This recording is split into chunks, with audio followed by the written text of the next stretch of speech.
வணக்கம். இன்றைய முதலமைச்சர் திரு ஸ்டாலின் அவர்கள் அண்மையில் சில கருத்துக்களை வெளிப்படுத்தியிருக்கின்றார். அதில் அனைத்து இந்திய அண்ணா திராவிட முன்னேற்ற கழக ஆட்சி காலத்தில் புயலின் போது, கனமழையின் போது சரியான நடவடிக்கை எடுக்கவில்லை என்று ஒரு தவறான கருத்தை வெளியிட்டிருக்கின்றார். அது உண்மைக்கு புறமானது. அனைத்து இந்திய அண்ணா திராவிட முன்னேற்ற கழக ஆட்சி கண்ட பொழுது பல்வேறு புயலை கண்ட ஆட்சி அதிமுக ஆட்சி. தானே புயல், வர்தா புயல், கஜா புயல் என்று பல புயலை கண்டு உடனுக்குடன் நிவாரணப் பணிகளை மேற்கொண்டு புயல் வேகத்தில் புயலினுடைய அடிச்சோடு இல்லாமல் சிறப்பாக பணியாற்றிய அரசு அதிமுக அரசு.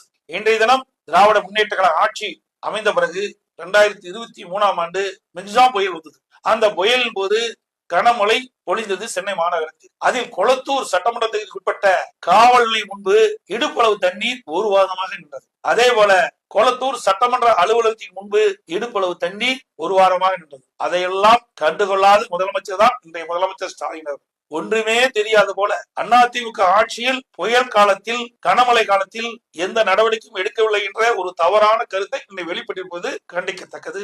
எங்களுடைய ஆட்சியை இருப்பதற்கு இவருக்கு தகுதி. உங்களில் ஒருவனான எடப்பாடி பழனிசாமி பேசுகிறேன்.